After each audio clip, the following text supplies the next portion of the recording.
you, the local growers, to have your own factory. Now, recently, Mayuge Sugar came and said, can you take my factory and you give it to your people? What do you say? Of course, I have to pay him, but what do you say about that? Chiche mukoba kwecho kuba ate ko kumusasula kulwa imwe chiche mwogera kwecho ngende maiso abakwata je maiso Your Excellency jamu maiso akata je maiso mwana muwagira yes kale we shall negotiate and we take over Mayuge, the one on the way here. Mpegano buti aikiriza alija kutesani Mayuge mujitu ale ngajibaguzeku yangala baba wangala Robert Nyango, UBC News. yangala baba. Now, President Yoweri Museveni has directed that Uganda's lakes be managed by indigenous fishermen working closely with the UPDF Fisheries Protection Unit. Now, he made the announcement during a meeting with the fishing communities and stakeholders at State Lodge in Jinja. That the fishing sector should return to its roots with indigenous fishermen at the forefront of managing and protecting the country's lakes is one fact the authorities are alive to. It is a fact that President Yoweri Museveni made public during a consultative meeting with the fishing communities and stakeholders across the country. So, this is why I called you. That's why I want to hear what you say, so that we don't have to fight with Masse, with those groups, and we see how to hand over the lake to the indigenous people, then the leaders. He insisted on the UPDF Fisheries Protection Unit remaining active, especially along water borders. The goal is to gradually hand over full control to organized and skilled local communities. It must be the one who knows or something, who have got something additional to bring. So that's why I thought it was good to consult you. Museveni emphasized the importance of traditional knowledge in managing natural resources, tracing Uganda's fishing heritage back to centuries. Because the lake belongs to all Ugandans. Even me, who is in Rwakitura, I have a share in the lake here. The president also proposed forming circles for fishing communities, each to receive 1 billion shillings, saying the parish development model alone is not sufficient for the capital-intensive fishing sector. For fisheries, we need more money. So I agreed, and I'm going to give them the 1 billion they're asking for the caliber.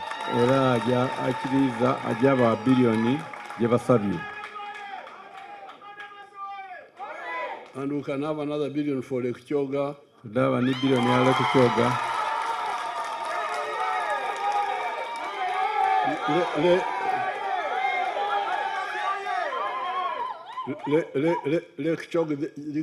Kyoga this side. Lake Kyoga side, you know. And then even on Nakasongora side, we can have another 1 billion. Ni Nakasongora 1 billion. On security, Museveni revealed that surveillance systems like the surface radar have been deployed on Lake Albert and will soon be extended to Lake Victoria. He reassured residents of Kasensero and Bulisa that government would respond to cross-border intrusions. Community leaders like the chairperson of the Bakenye, David Kato, and Kalangala NRM chairperson, Sande Kaita, called for harmonized regional laws and stronger local leadership in resource management. Twalina ebifo byetumanyi nti ebyennyanja bizaalirawo kati nga wetutuuka saa zino wengenda ku nnyanja yonna ne ntuuka bwenti ng'omukenye mba mmanyi nti wano ebyennyanja webizaalira kati kye twakolanga edda ng'abakenye ng'ebifo ebyo tetuukiriza muntu yenna kubituukamu. Naye ekizibu ne bw'otugamba ffe kennyini tugende ku ground kati tugaane abantu okuyingira n'obutimba obuto mu mazzi era abantu bajja kutwetikka n'ennyumba zaffe bajja kuzookya. Naye tukoze tutya president nina amagezi. gendeeta nga nteesa buteesa. President tusooke tuleke amagye ku nnyanja. Ekisooka for security. The meeting was also attended by several cabinet ministers, including Rebecca Kadaga, Rukia Nakadama Isanga, and Helen Adoa. We have a lot of challenges like any other sector, but today the owners of the lake are here. We don't want to interfere, want to allow them to interact with you. Abantu bano ayagana wakatimba mwiduka yakagula. Iba mwagana tulina katimba kafu. So tukusaba nti osala magizi gona osibe enjera dona edinjisa utimba buno tubenga tunabutimba bulamu abantu basobola okugula otabaleetere bizibu. The president gave the Ministry of Agriculture 1 month to finalize new regulations for the fishing sector. Henry Okrut, UBC.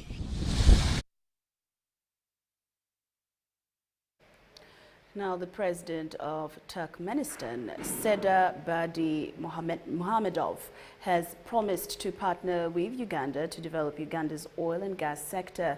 The president was meeting the Prime Minister of Uganda, Robina Nabanja, on the sideline of the United Nations Conference on Landlocked Developing Countries taking place in the city of Awaza in Turkmenistan. We have the details. In 2024, Turkmenistan, with a population of about 70 million people, produced over 77.6 billion cubic meters of gas and over 8.3 million tons of oil. This makes the country a significant player in the global energy production, primarily due to these vast natural gas reserves, which are the largest in the former Soviet Union after Russia. The Prime Minister of Uganda, Robina Nabanja, is in Turkmenistan to represent the country at the United Nations Conference on Landlocked Developing Countries taking place in the city of Awaza. This morning, Nabanja met the President of Turkmenistan, Sadr Badli Mohamedov, and the two leaders discussed a range of issues aimed at strengthening the bilateral relations of the two countries. I extend warm greetings from His Excellency General Yoweri Kaguta Museveni. Later, the Prime Minister briefed the media about the engagement she had with the President. I'm happy we have met with the President of Turkmenistan.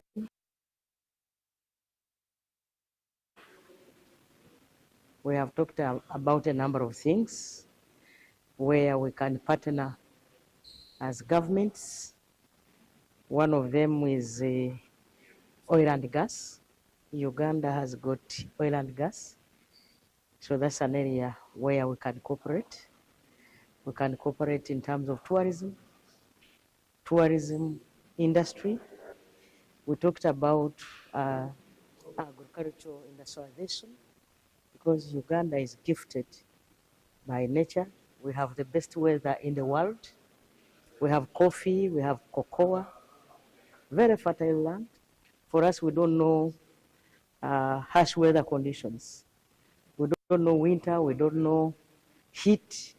And so Uganda is gifted by nature. We have the best fertile soils in the world. And so we can partner there and have cooperation as government to government. And a number of other things. The President has promised to visit Uganda, and that's an area where I will go and inform my President. The Prime Minister also made the State Secretary of the Austrian government, Sepp Skerhorn, and the two discussed a range of bilateral issues, including Austria's need to support the refugees in Uganda. I also want you to note that we have a challenge of refugees in our country.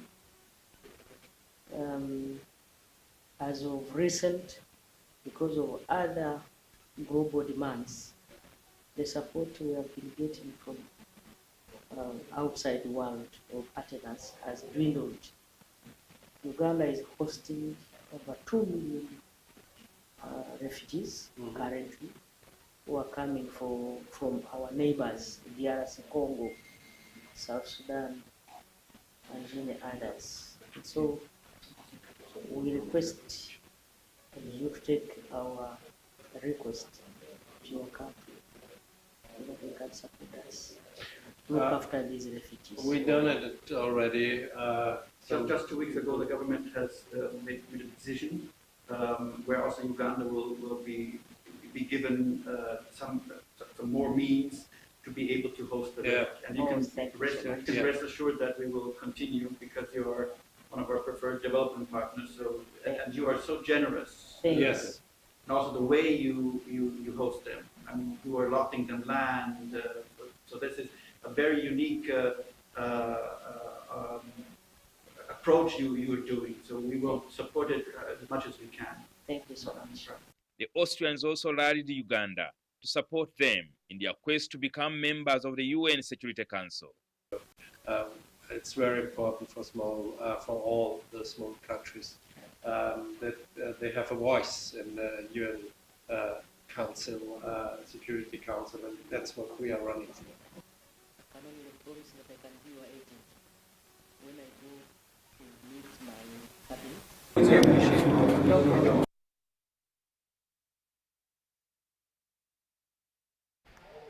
Now, the Uganda Cranes has held another training session ahead of the team's second Group C Total Energies CAF Chan 2024 game against Guinea on Friday. Now, the training was hosted at the Chambogo training ground.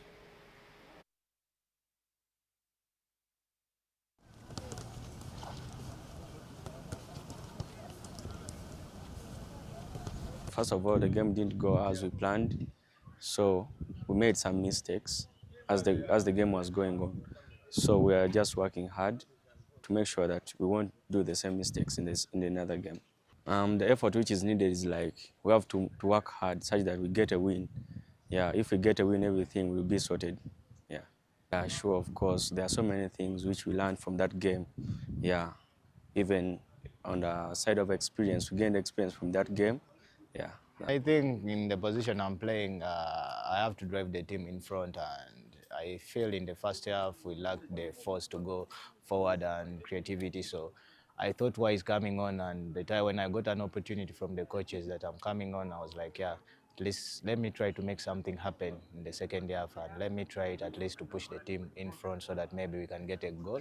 Unfortunately, it did not manage, but we are looking forward to the next game and improving and avoiding all the errors we did in the first game.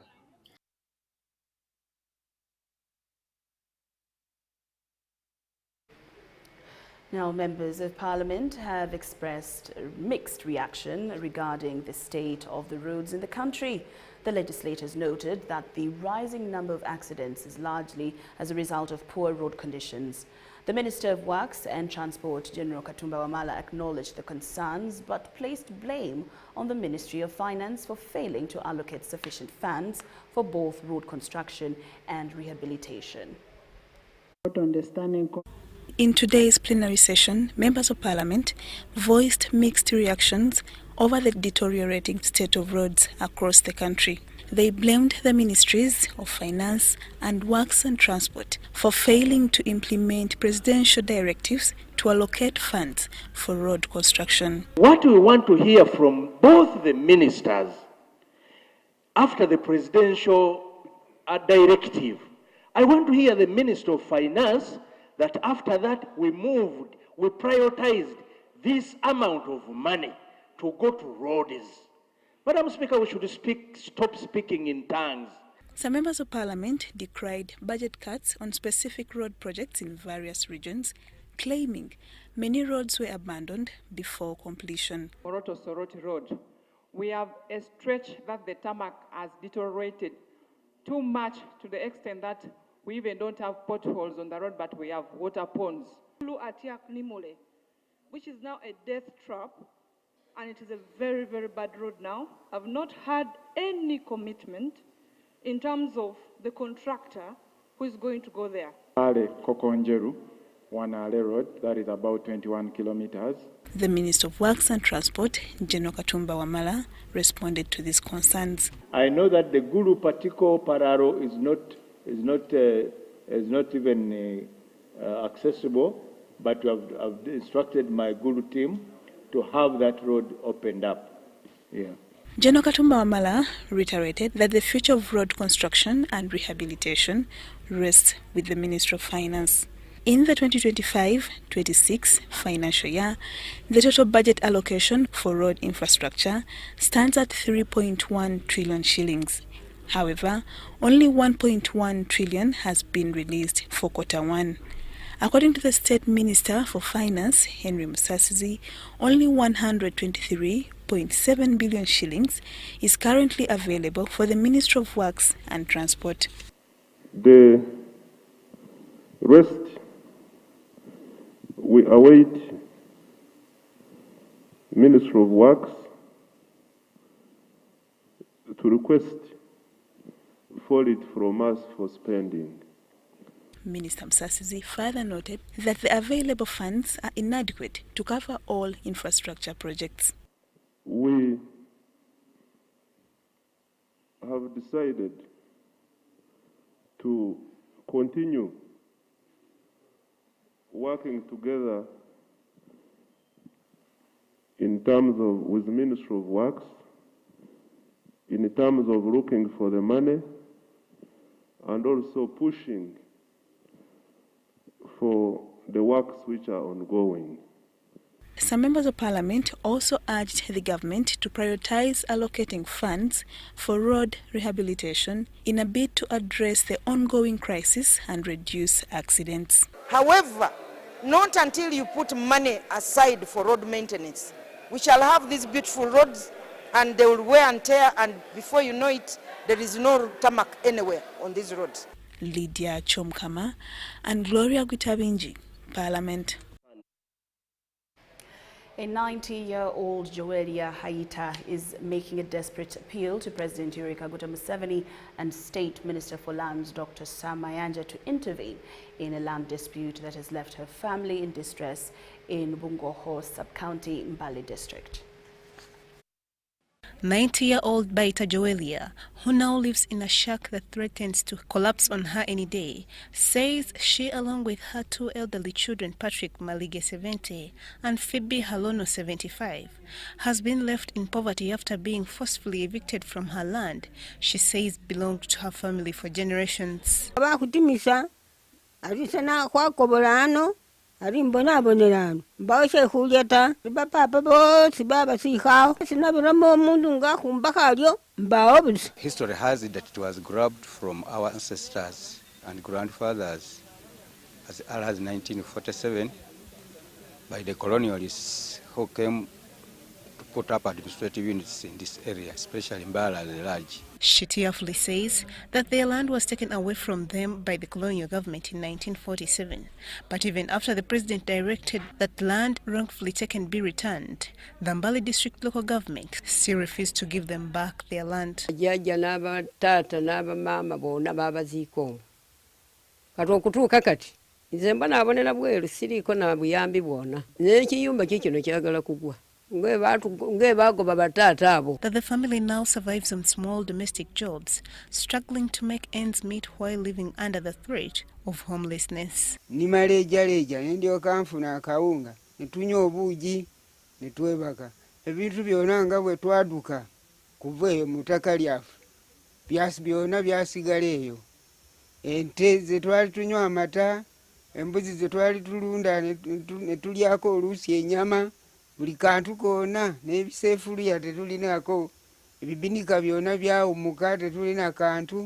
disputed land spans over 200 acres and was once home to more than 2,000 residents, mostly from the Bunapongo, Bumweru and Bumakoka clans. Community members claim the land was initially grabbed by colonial powers, but never restored to its rightful owners, even after independence. Some of our grandparents have been buried there. When Idi Amin took up power and they sited that place, they then constructed a barracks, which is the 3rd Division headquarters, currently occupying that place. When we claimed for the land, Mbale district government, local government came up as if they were trying to help us to regain what we lost.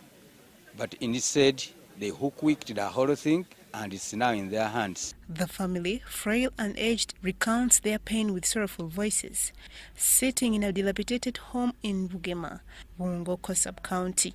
The air is heavy with emotion as they call for help. Even 83-year-old Wangaire Wilson, who is deaf, is going through the same. Many of them are suffering silently, said one of the affected residents. Ari ndibuvi nabi nambasa wabone nga ningona nihulia enjabulai. The owners and our ancestors remained utilizing that piece of land, living there, digging and grazing, and some other cultural functions that were taken. For example, for us, Bamasava, even our circumcision sites were there. The victims now hope that President Museveni and the Ministry of Lands will look into their plight and help them regain their ancestral land. Cayenne, Faith, Jamil Sekaja, for UBC. The NRM Elections Petition Tribunal has released 46 rulings of the petitions on Wednesday. The chairperson of the tribunal, John Musime, however, did not delve into the details of the rulings to media to avoid legal implications.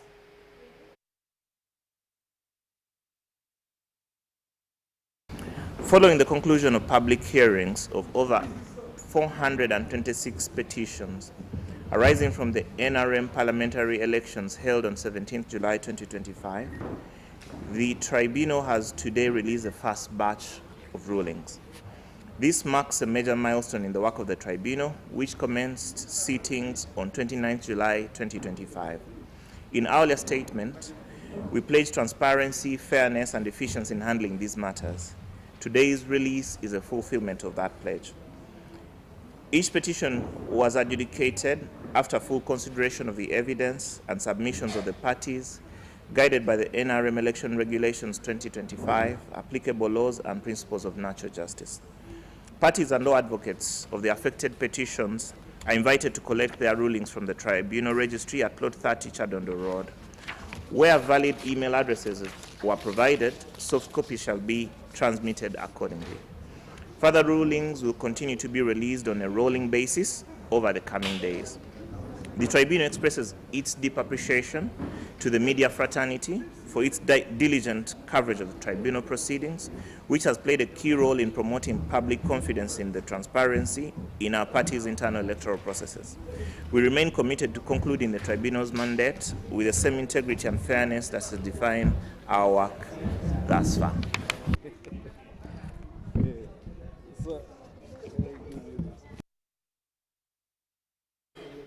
Now, a section of NRM historicals has expressed deep concern over the growing indiscipline among party members, with some predicting a bleak future if the trend continues.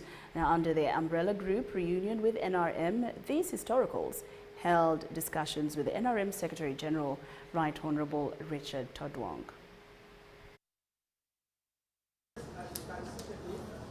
The tensions and controversies that erupted during the July 2025 National Resistance Movement party primaries have left the party historicals questioning whether the party's direction remains true to its founding principles. We are concerned with the excessive conflicts within the party. With uncertainty looming, some members chose to convene at the NRM Secretariat in Kampala to chart a way forward, aiming to navigate the turbulent political landscape ahead. We are going back to our old ideals, the NRM ideals, which we have been basing on. And we are really urging them to go back and begin serious ideological training of NRM. Otherwise, you will find the party will like be any other party. In the meeting chaired by the party's Secretary General Richard Todwong, nearly all speakers raised critical concerns, with several warning of a looming crisis within the party. Voluntary basis they have sacrificed, and they wouldn't want what they have sacrificed for go to the drain. So they have come to volunteer to support the party in mobilization, in conflict resolution, in making sure that our cadres at the various branches, grassroots, understand why they're in leadership.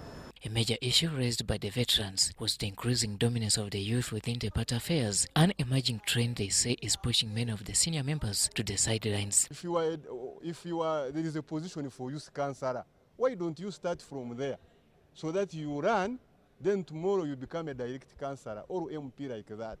Because the young people, they don't know about these things, about transparency, about teamwork. They don't know. They are just, for them, what they want is, we want to win without knowing what the NRM stands for. It is a strength also to have youth, but we need youth who are grounded in the ideals of the party. We do not need youth who are not willing to be groomed.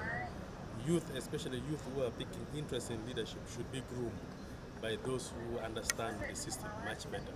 So these are part of the grooming process that would help us groom the many young people who are in leadership at all levels. The meeting concluded with a collective endorsement of reconciliation as the best path towards unity and sustainable development within the party. And I am very happy for this, and I'm going to brief the national chairman about this, and the national chairman will guide me on the way forward.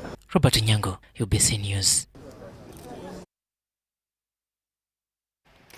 Aspirants for the NRM Central Executive Committee are intensifying their campaigns ahead of the National Delegates Conference slated for August 27th and 28th. Now, while addressing NRM delegates from all divisions of Kampala at Mosa Courts in Kampala, Sewava Mukasa stated that if entrusted with the SEC position, his top priority would be to mend the relationship between cultural institutions and the central government. While meeting the NRM delegates from all the divisions of Kampala at Mosa Courts, Sewava Mukasa, who is aspiring for the national vice chairperson for Buganda, says if given the mandate to join SEC, his first focus will be on mending the relation between the cultural institutions and the central government. Because some of our traditional leaders don't support us vehemently. And NRM under President Museveni has supported all traditional leaders and is the one who brought all traditional leaders. We are going to do it. That's my work. I'm not supposed to do roads. Anybody campaigning for SEC, telling you that I'm going to give you money for this, for that, is a liar. He criticized the campaigned national vice chairperson for Buganda, accusing him of failing to effectively mobilize support for President Museveni in the previous elections and referred to himself as a lobbyist.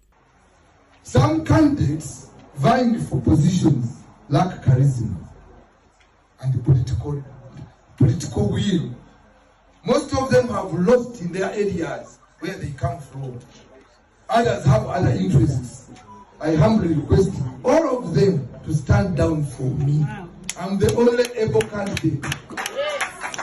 Because I'm committed, loyal, humble, and steadfast candidate.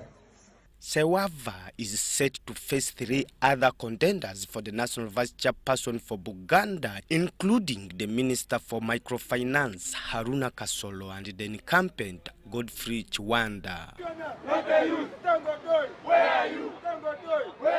Meanwhile, youth from the various parts of the country have staged a peaceful protest against the nomination of Fiona Naku for the Youth Member of Parliament seat. The demonstrators marched to the NRM Secretariat holding placards to voice their dissatisfaction with the candidacy, eventually storming the Chadondo offices. When the NRM Electoral Commission nominated Naku, Fiona, and we've discussed with them a lot of things, and we found out when the petition had already reached their office. And the matter is being handled by the legal department, and we're expecting results very soon. After being denied entry, NRM Electoral Commission chairperson Dr. Tanga Odoi later came out to meet the group and listen to their concerns. Of the commission and members of the commission, we are sorry for whatever could have happened at the gate which was not right. That aside, when you have an issue, raise it formally. I nominated, I remember Naku, Fiona, for you, national. But if there's a petition, which there is, we have procedures of handling petitions. Philip Aguta for UBC News in Kampala. UBC News Tonight takes a very short break, but return with more stories after these messages.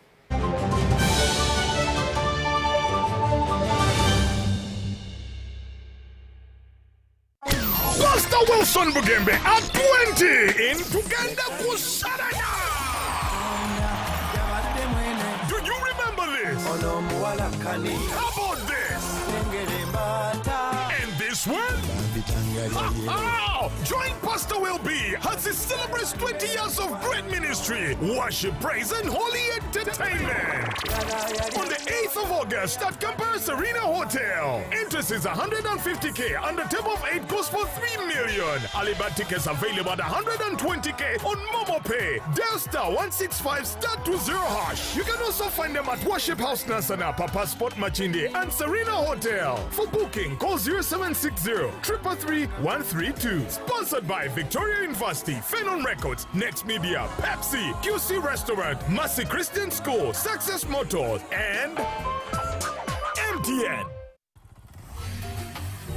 Hello, Kampala, Uganda. In response to the national call of strengthening the traffic security, Good Products Group HGO brand has officially launched the Rider Selection Campaign. Registration is now open.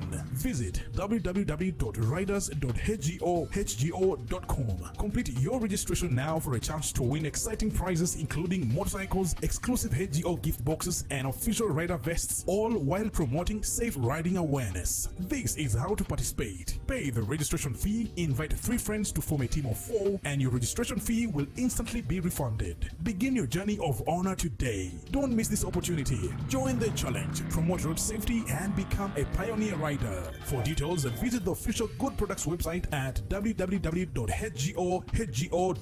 or call toll-free 0800-335-555 or visit our offices at Kingdom Kampala 3rd floor to register now and win prizes worth millions. From the day your child is born, you want to protect them.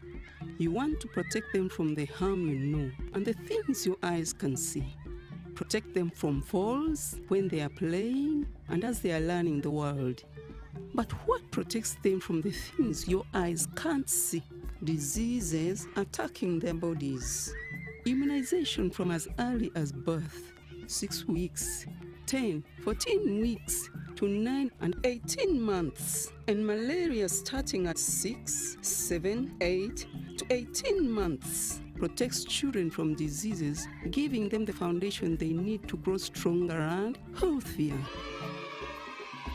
Parents and caregivers, remember to immunize your children 9 times from birth to 18 months to protect them against vaccine-preventable diseases such as measles, rubella, polio, pneumonia, hepatitis B, tuberculosis, tetanus, meningitis, yellow fever, diarrhea, whooping cough, diphtheria, and malaria. All vaccines used for immunization are safe, effective, and free. This message is from the Ministry of Health with support from UNICEF, WHO, and partners.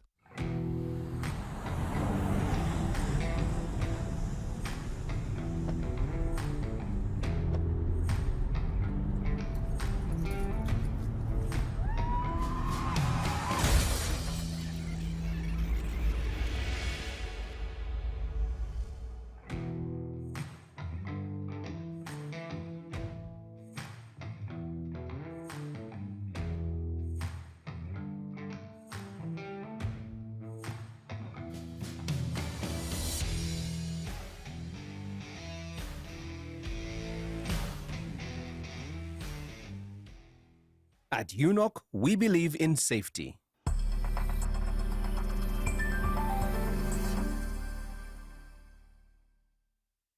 Musumba Ezekiel okuva Kenya, musajja wa Katonda, Mukama amukozesa mujje mu crusade egenda okubeera ekirombe, manye obulamu bwammwe tebugenda kusigala kyekimu. Uganda, are you ready for the biggest revival explosion New Reference Center in the Church presents a revival hearing crusade by pastor and an international evangelist, Ezekiel from Kenya. Shine, shine, shine.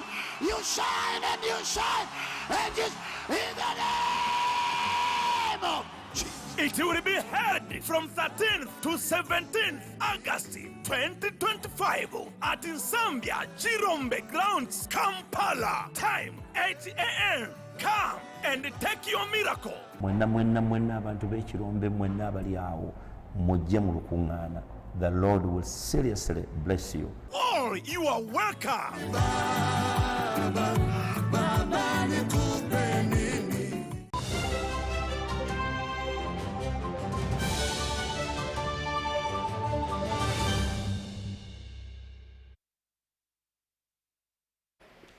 Welcome back from that break, and we're glad you're still with us here on UBC News Tonight. Now, in more news this evening, the Deputy Managing Director of Uganda Broadcasting Corporation, UBC, Maurice Mugisha, has hosted the Managing Director of South Sudan Broadcasting Corporation, SSBC, James Mangok Chilim.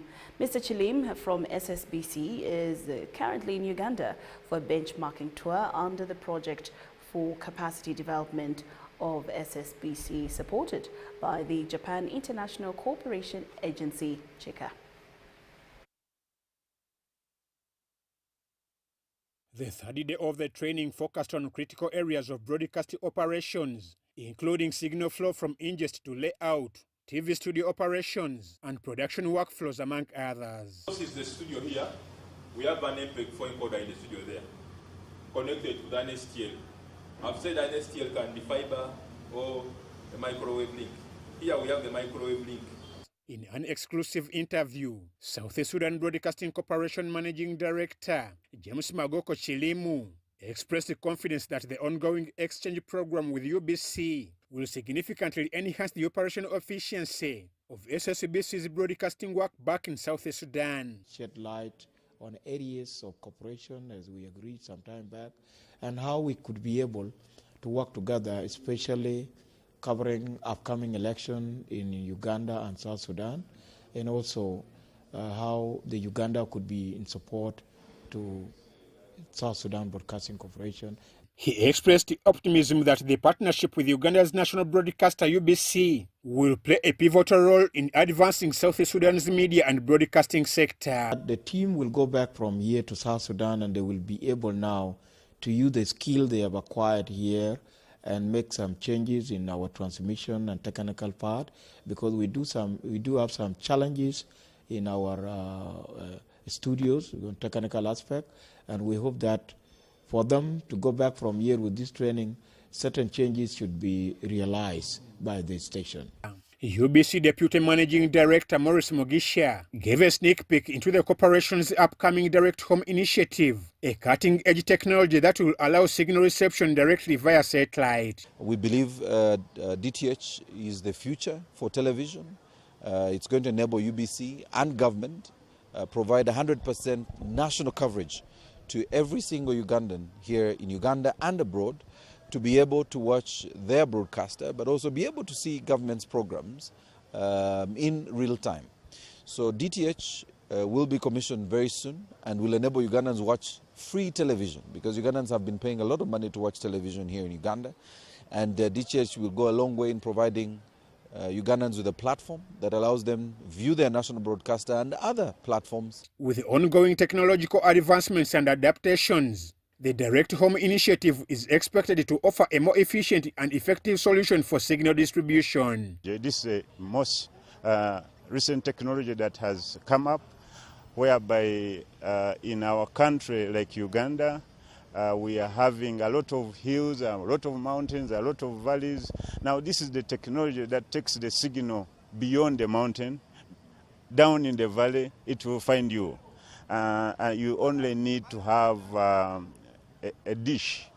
This has been around, but it has been for pay TV.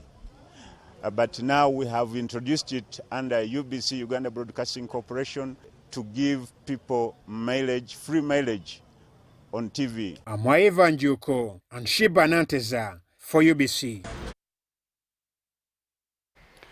After an 8-year break, the Kampala City Festival is making a comeback. The 2025 edition has officially been launched today at the Mayor's Garden by the Minister of State for Kampala, Kabuye Chofa-Togabye, alongside KCCA Executive Director Hajat Sharif Abuzechi. The festival is scheduled for October 5th and will focus on culture, innovation and community. The Kampala City Festival, once a key event on the city's cultural calendar, is returning after an 8-year pause. Set for October 5th, the festival will kick off with a 3-hour procession through selected streets, culminating in a grand celebration at Kololo Ceremonial Grounds. Speaking at the launch event held at the Mayor's Gardens in Kampala, KCCA Executive Director Sharif Abuzechi said the festival's return is a timely chance to give back and reconnect the city with its people. Kampala have missed the rhythm. They have missed the energy. They need to reflect on Kampala as their heart and soul. We will have activities to do with culture. We will showcase our culture. We will have innovation expos. There are people in Kampala who have innovated from which others will learn. So we will be happy to have those expos happen. Minister of State for Kampala, Chofa-Togabye Kabuye, added that the festival aims to boost local economic growth by creating opportunities for all. The festival, I'm happy with the word festival, not carnival, has the power as a unifying force to bring together people of diverse nationalities, regions and professions to celebrate and experience the richness of our culture and heritage. Pre-festival activities underway include car-free days, litter cleanup campaigns and free medical camps, all part of efforts to promote culture, innovation and sustainability. This festival is aimed at enhancing the city's image and visibility, to foster community ownership and cohesion, to celebrate or showcase the city's cultural identity and diversity, to promote innovation and creativity for sustainable urban living, to stimulate local economic growth by creating opportunities for us all. Running under the theme celebrating Kampala's culture, innovation and sustainability, the 2025 Kampala City Festival is set for October 5th, leading into the 63rd Independence Day anniversary. Cayenne Faith, Rogers Komagum for ABC. The patron of Miracle Center Cathedral, Pastor Robert Kayanja, has donated 15 bicycles to village health teams from Sese Islands situated in Kalangala district to help them improve healthcare, especially deliver medicines to people living with HIV, as well as proper care in remote and hard-to-reach villages. Pastor Kayanja handed over the bicycles to the Sese Islands African AIDS Project in Kalangala. Kasensero Learning Site in Rakai District, Uganda, is historically recognized as the epicenter of the first recorded HIV/AIDS cases in the 1980s. Many lost lives as they related the epidemic to beliefs in witchcraft, curses, jealousy or punishment for wrong deeds. Islanders and border towns were hot spots as the illness spread among fishermen and sailors, thus claiming lives. Most people have completely laid down their guards, not knowing that you have a life to live. So in this day and age, where there is enough information, where there is social communication, to catch AIDS is being a traitor. Best priority right now is education, going back to what we did before. Due to the overwhelming HIV prevalence, Lieutenant Colonel Franka Musisi, a Ugandan US-based army officer, in 2004 founded the Sese Islands African AIDS Project, SIAPU, with an agenda of combating AIDS virus. To treat the person, but at the same time, nutrition. If a patient does not eat well, they don't heal. So you give them food and also but care and support. So care goes with support. So what the village health teams are doing is provision of that support that is needed. At the same time, they bring the medicine and medicine to the patients, but also for the checkups. They have to bring the patients to the facility. According to village health teams, several deep-rooted issues continue to hinder HIV prevention and treatment of HIV/AIDS, coupled by remote hard-to-reach health facilities. N'abalala tebamanyi butya enkozesa ya condoms. Okusomozebwa kungi ekisookera ddala nti abantu abo balina akawuka bakosebwa batuuka ekiseera nga banafu nnyo okusobola okutuuka ewali obujjanjabi. In a continued effort to support health care and service delivery in Uganda's most remote communities, Pastor Robert Kayanja of Miracle Center Cathedral Church has donated 15 bicycles to VHTs to enhance service and care across the Sese Islands in Kalangala district. During the handover, Pastor Robert Kayanja urged the fishermen in the Sese Islands to actively be vigilant against HIV/AIDS. The message of HIV, that's why I want to thank the Ssaabasajja Kabaka wa Buganda, because he has made it an annual effort to fight fistula and HIV, reminding men, reminding women, reminding everything. This is a call to all of us. Research indicates that the HIV prevalence and infection in Sese Islands is higher at 18% compared to the national average of 7.3%. The biggest hurdles is getting the patients coming to the facility. That's a little bit hard. Now, with the provision of these bicycles by the Robert Kayanja Ministries, is going to help our team to be able to reach and educate the patients. Amwaye Vanjuko for UBC. A section of members of parliament have mourned the passing of Dr. Garuga Musinguzi, a renowned entrepreneur and one of the most influential people in Kigezi. The MPs say the country has lost one of the firm believers of the rule of law, constitutionalization and good governance. Our elders, Dr. James Garuga, has passed on, has gone to be with the Lord. He passed on at 11 today from Nakasero Hospital. And he has been one of the industries in Uganda. He hails from Kigezi, and he has contributed a lot to this country. When you talk about tea, he has been in that for a long time. I will request that may we raise to observe a moment of silence in his honor.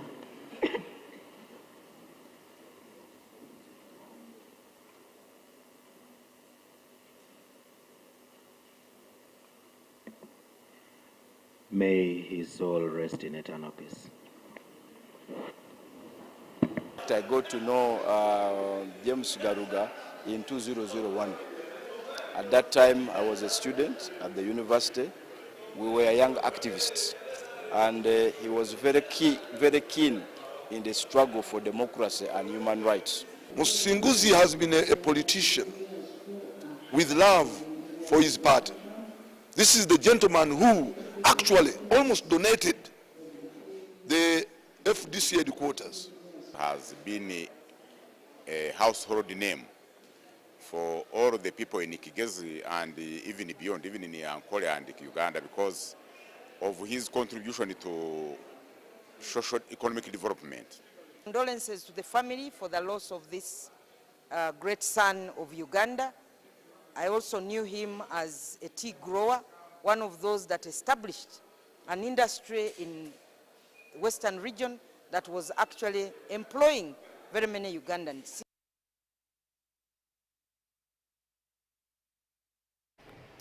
Now, the remains of the first female Ugandan legislator, the late Rhoda Kalema Nsibirwa, has returned to Uganda from Nairobi, Kenya, where she passed on at Aga Khan Hospital on Sunday this week.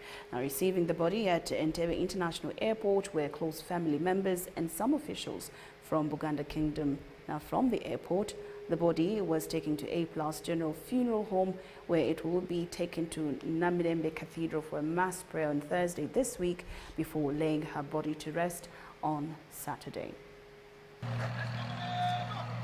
Rhoda Kalema was the first female legislator. She was referred to as an inspirational leader who encouraged many women to pursue careers in politics.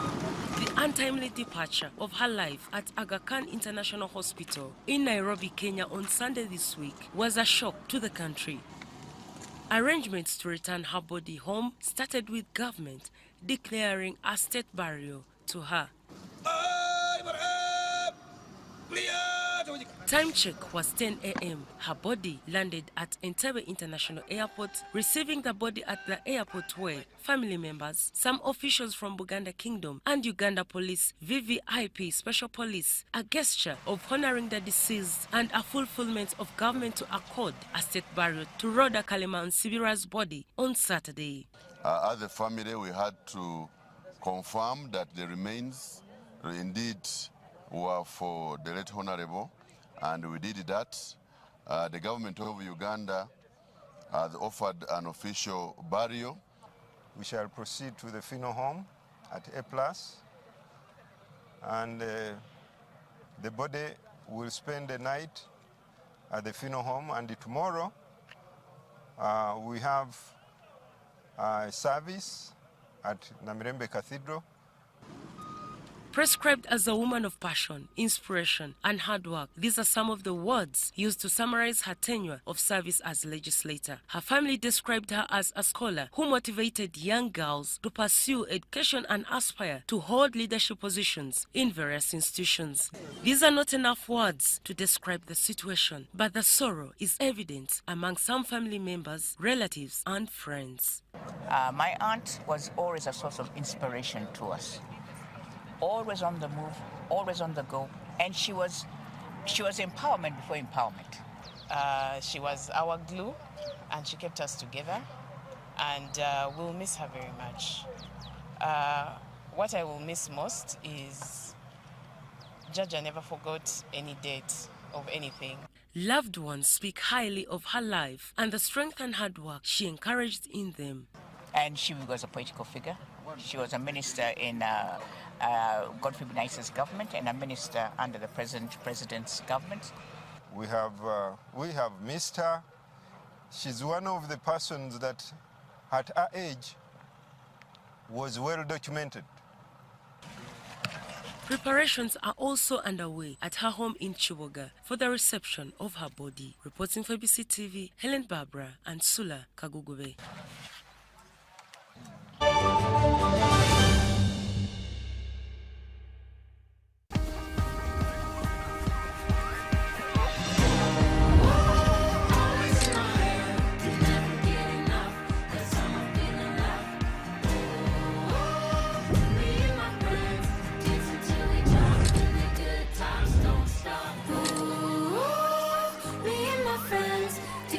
Techno and MTN. Together, our flash snap is unstoppable. Grab the Techno Camon 40 series and get free 9 GB of MTN data valid for 3 months. Don't wait. Get your Techno Camon 40 today at Techno stores and MTN outlets. MTN is regulated by the Uganda Communications Commission. You got us on your wallet.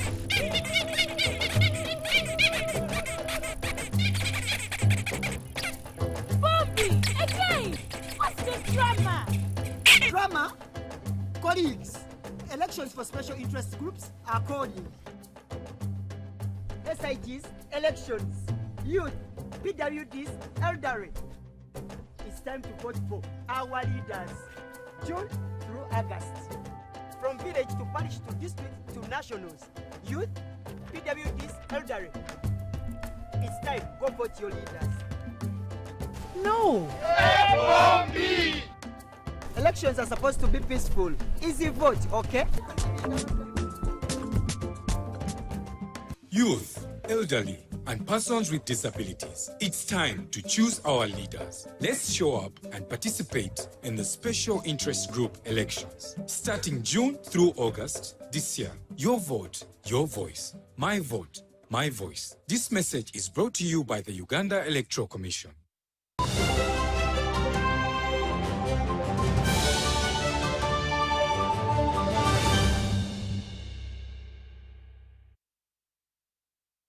All right, and now into business. Residents of Isingiro and neighboring border communities are celebrating improved access to quality milk. Lakeside Dairies has opened a new depot, easing years of struggle to access dairy products.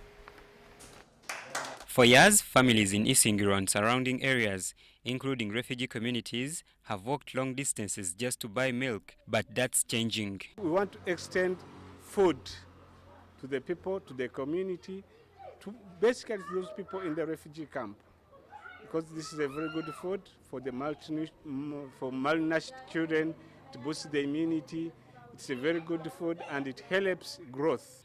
Lakeside Dairies has opened a new depot in Isingiro town, bringing products like milk and yogurt closer to the people and at factory prices.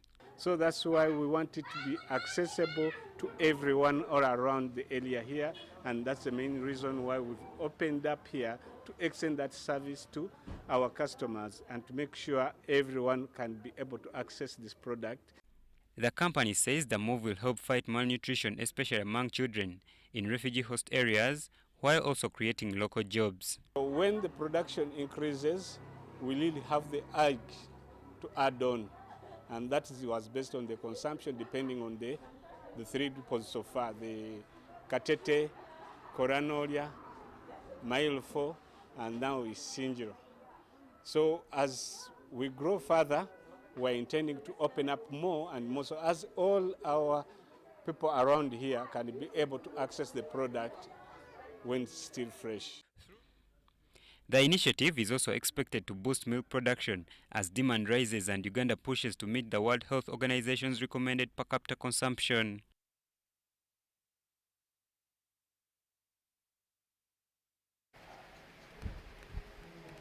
Now, Uganda is to host the 11th UNESCO Africa Engineering Week and the 9th African Engineering Conference. The week-long event is expected to convene over 1,000 engineering professionals, researchers, policymakers, among others, across the continent and beyond. The meeting will provide a platform for the participants to chart a collaborative course for Africa's social-economic transformation through engineering excellence.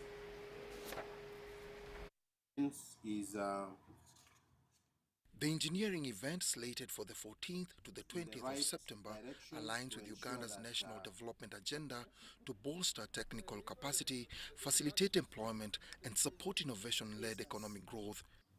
This crucial platform will facilitate an invaluable exchange of strategic insights among continental leaders, fostering the coordinated policies essential for Africa to accelerate our collective STI agenda. It is important that many nations are moving ahead together. Then we can share resources, we can share the investment in the value chains. This is where the vision for a technologically advanced Africa will truly begin to take shape. To the organizers of the 11th UNESCO Africa Engineering Week and the 9th African Engineering Conference in Kampala, the event will offer an opportunity not just to discuss, but to chart a collaborative course for Africa's socio-economic transformation through engineering excellence. This year we are also talking to aspects of mobility of professional engineering professionals.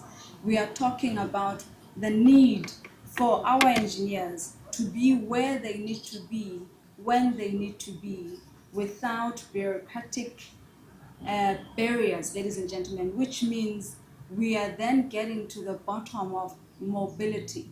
We have involved partners such as your African Free Trade Area, such as your African Union, such as sponsors who want to see the mobility of engineering professionals in the continent.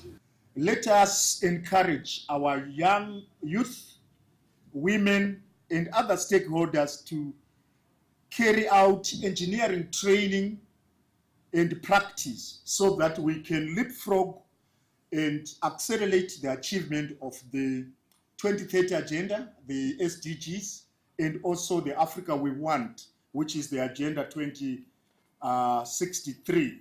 The all-encompassing theme of the event is leveraging engineering innovations and technology to accelerate Africa's socio-economic transformation. It reflects the role of engineering in advancing Africa's Agenda 2063 and the United Nations Sustainable Development Goals. Dennis Igoa for UBC.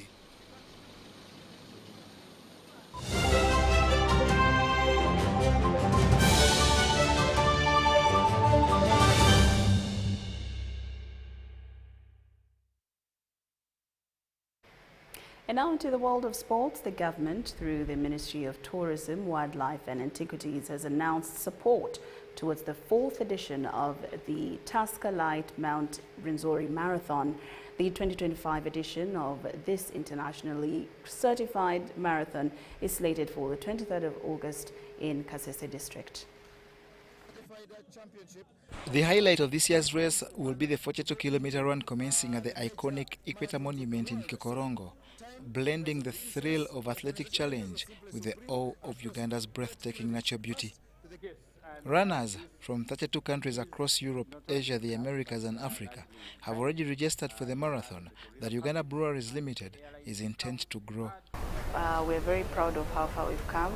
We started with this marathon in 2022, I believe.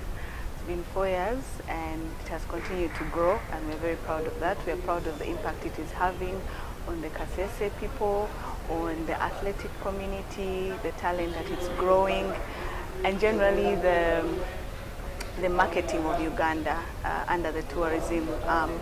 So we're very glad and very proud to be sponsors, and we look forward to seeing more people come to experience the marathon, more people coming to see the beautiful Rwenzoris.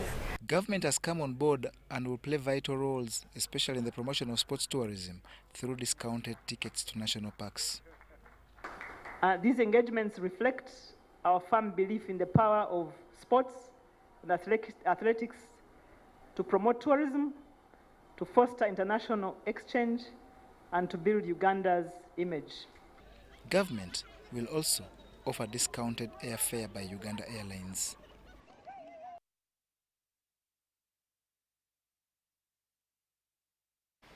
Yes, and with that, UBC News Tonight has come to an end. Thank you so much for your company. I'm Lauryn Masika Kazimoto. Good night.